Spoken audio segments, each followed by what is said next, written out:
Hello viewers, today I'm going to kind of lay out the 200 years of Russian history, basically to bring home the point that Russia has a very proud history in destroying, in shattering the myths of the bullies. Why do I say bullies? Well, if I start with my first example, Napoleon, the Napoleonic genius, who from the late 18th century to about 1812, 15 years completely destroyed the European armies in Europe.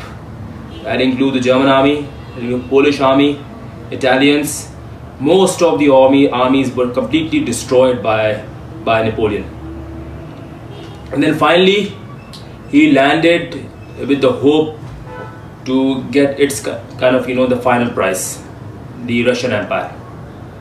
The Russians, however, with their proud national integrity, with their proud national pride, not only withstood the onslaught, the Napoleonic onslaught, it actually ended up defeating Napoleon in the famous battle which is remembered as the Battle of or the War of Borodino. Borodino is a place just on the east of Moscow, just on the gates of Moscow, when the Napoleon was threatening the Russian capital at the time.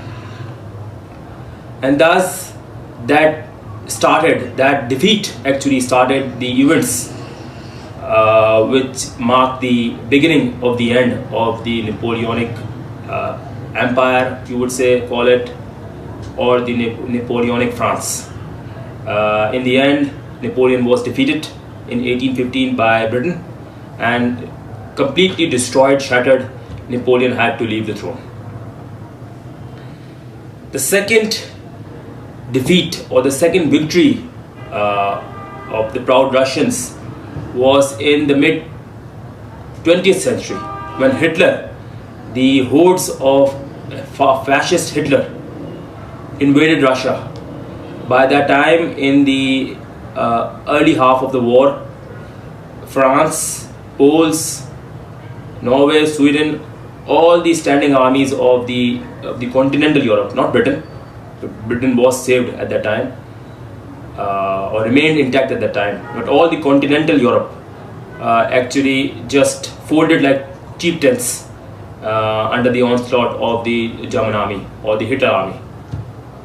It was only the last battle or the last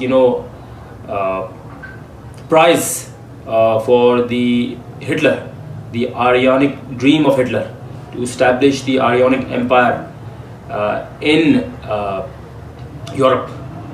Russia, again, it was the then Soviet empire or the Soviet Union who actually defeated Hitler, first in Stalingrad in Russia, and then kept on pushing Germans back, with the end of the final end or the final decimation of the German army in Berlin, with the fall of Berlin in 1945. Why am I giving this context? This historical context is very important to what's going on in Ukraine. You see, just like the bullies of the past, just like Napoleon and Hitler, the current US empire is trying its level best to destroy, to kind of kneel the Russian Federation, the Russian state, to its heels.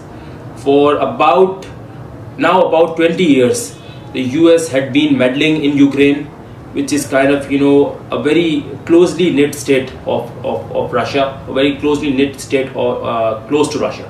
It's on its eastern half. The Ukrainian eastern half is all of them probably, or most of them probably, or predominantly most of them are Russian speaking.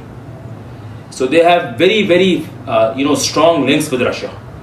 To the US empire, basically, with its meddling, with its propping up of the fascists in the Ukrainian state, with its rhetoric of anti-Russian, death to Muscovites, this kind of rhetoric, they were successful in throwing 2014, Viktor Yanukovych, the democratically elected president of Ukraine at that time, whose only crime was that he was entertaining neutral Ukraine, which was unacceptable to the US, but especially to the US neocons, who with their kind of indispensability hubris thought at that time in 2014 that they can get away with everything.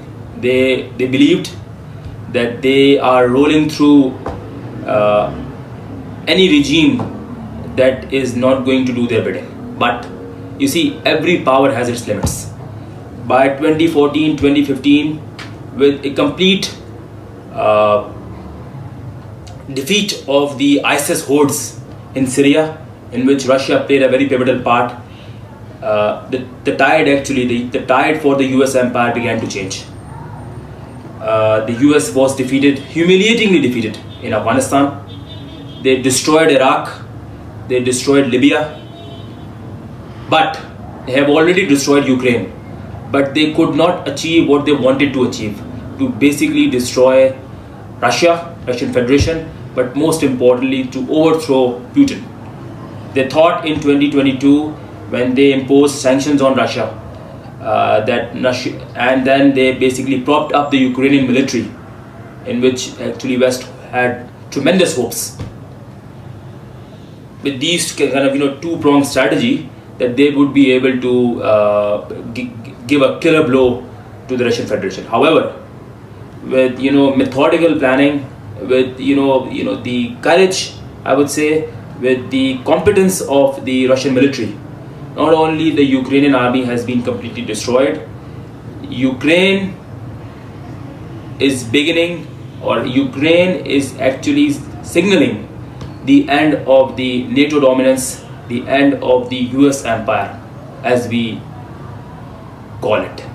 From now onwards, I don't think, if this is going to be a defeat, just like the proportions of the defeats which Napoleon and Hitler faced, I think the US empire would not be able to have its sway.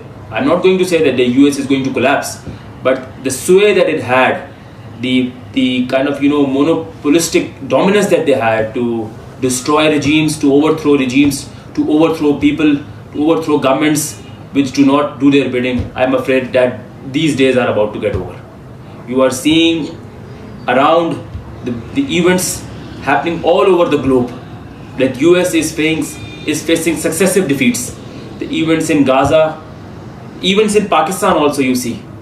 The Pakistani state also, or Pakistani nation has also not accepted this regime change.